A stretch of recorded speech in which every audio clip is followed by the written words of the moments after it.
नमस्ते। कभी सोचा है एक महान लीडर को क्या चीज महान बनाती है?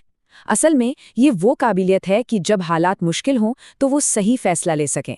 तो आज हम एक बहुत पुराने ज्ञान की गहराइयों में उतरेंगे और देखेंगे कि ये आज के मॉडर्न लीडर्स को उनके सबसे टफ डिसीजंस में रास्ता कैसे दिखा सकता है।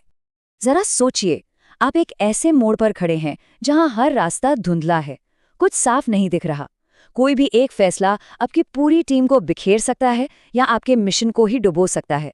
ये सिर्फ कोई कहानी नहीं है, राइट? ये हर लीडर की रोज की सच्चाई है। तो आज की हमारी चर्चा में हम एक लीडर की पूरी ट्रांसफॉर्मेशन जर्नी को देखेंगे। हम समझेंगे कि कैसे एक नामुमकिन लगने वाले चॉइस के संकट से निकलकर, एक मेंटर की मदद से और एक्शन की ताकत को अपनाकर एक लीडर कंफ्यूजन से निकलकर बिल्कुल साफ सोच तक पहुंचता है। तो चलिए शुरू करते हैं इस सफर के पहले पड़ाव से, वो जगह जहां एक लीडर अपने सबसे बड़े चैलेंज का सामना कर रहा है। अब ये जो युद्ध का मैदान दिख रहा है ना, इसे आज के कॉर्पोरेट बोर्ड रूम की तरह इमेजिन कीजिए। मान लीजिए एक सीईओ है, चलिए उसे अर्जुन कहते हैं, जो एक बहुत बड़े टेकओवर से ठीक पहले फंसा हुआ है। एक तरफ उसकी लॉयल टीम है जिनका फ्यूचर दांव पर लगा है, और दूसरी तरफ है कंपनी की ग्रोथ। हर फैसला एक कुर्बानी मांग रहा है। ये शब्द उस अंदरूनी लड़ाई की आवाज है जो तब होती है जब एक लीडर की प्रोफेशनल ड्यूटी उसके पर्सनल रिश्तों से टकराती है। और जानते हैं, यही वो पल होता है जब फैसला लेने की हिम्मत पूरी तरह से जवाब दे जाती है। तो सवाल ये है कि इस डेडलॉक को तोड़ा कैसे जाए। यहीं पर एक मेंटर या एक कोच की भूमिका बहुत जरूरी हो जाती है। एक ऐसा गाइड जो आपको जवाब नहीं देता, बिल्कुल नहीं, बल्कि वो सही सवाल पूछकर आपको चीजों को एक नए नजरिए से देखने में मदद करता है।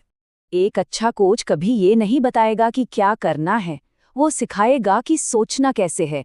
वो ध्यान को हमारी टेम्पररी फीलिंग्स और बाहरी प्रेशर से हटाकर हमारे कोर प्रिंसिपल्स, हमारे असली मकसद पर ले आता है।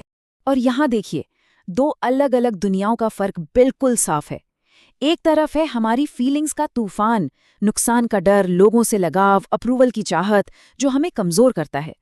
और दूसरी तरफ है हमारी कोर ड्यूटी का मजबूत खंभा, जो हमें हर हाल में रास्ता दिखाता है।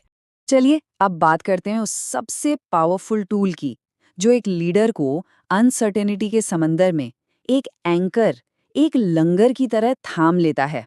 निष्काम कर्म।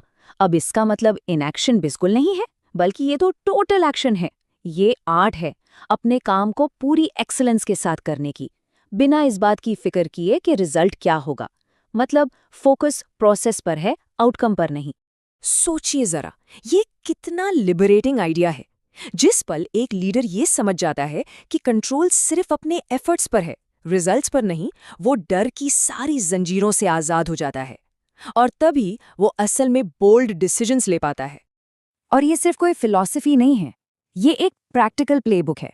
स्टेप 1, अपनी ड्यूटी और पर्पस के हिसाब से सही एक्शन को पहचानिए। स्टेप 2, उस काम को करने में अपना 100% दीजिए। स्टेप 3, रिजल्ट जो भी हो उसे एक्सेप्ट कीजिए। और स्टेप 4, उससे सीखिए और अगले एक्शन के लिए तैयार हो जाइए। ये कंटिन्यूअस इंप्रूवमेंट का एक साइकिल है। लेकिन सिर्फ सही एक्शन लेना ही काफी नहीं है ना? एक महान लीडर बनने के लिए इस एक्शन के पीछे एक गहरी समझ और एक बड़ा मकसद होना चाहिए। भगवद गीता में लीडरशिप के 3 पिलर्स बताए गए हैं। कर्मयोग यानी सही एक्शन, ज्ञान योग यानी सही समझ, और भक्ति योग यानी सही मकसद या पर्पस। और जब ये तीनों मिलते हैं तब एक कंप्लीट लीडर बनता है। ये तीनों रास्ते आज के लीडरशिप के लिए बहुत रेलेवेंट हैं। देखिए, कर्मयोग हमें सिखाता है डिसाइसिवली एग्जीक्यूट करना।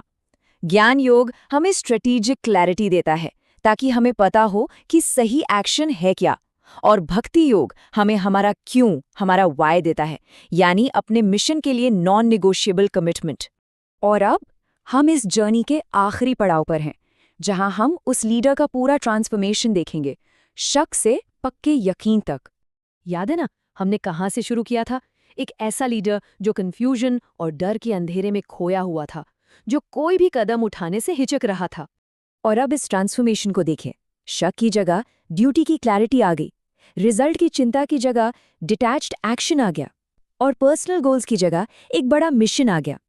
ये सिर्फ एक बदलाव नहीं है, ये एक तरह से एक नया जन्म है। तो आखिर में हमें क्या मिला? एक ऐसा लीडर जो अब शक की लहरों पर नहीं बल्कि अपने मकसद के जहाज पर सवार है, एकदम तैयार, फोकस्ड और लीड करने के लिए पूरी तरह से एम्पावर्ड। और सबसे बड़ा सबक यही है, अपने ईगो को मिशन के आगे सरेंडर कर दो और क्लैरिटी अपने आप आ जाएगी। असल में यही भक्ति योग का सार है। जब एक लीडर अपने मैं को एक बड़े हम के लिए समर्पित कर देता है तो पर्सनल डर और शक धुएं की तरह उड़ जाते हैं। तब मिशन ही उसका नॉर्थ स्टार बन जाता है। तो मैं आपको इसी सवाल के साथ छोड़ता हूँ। वो कौन सा युद्ध क्षेत्र है आपकी प्रोफेशनल लाइफ में जहां आपको इस तरह की क्लैरिटी के साथ लीड करने की ज़रूरत है? हो सकता है वो एक मुश्किल प्रोजेक्ट हो, एक बंटी हुई टीम हो या कोई बड़ा ऑर्गेनाइजेशनल चेंज। इस ज्ञान को इस्तेमाल कीजिए और अपनी लीडरशिप को एक नए लेवल पर ले जाइए।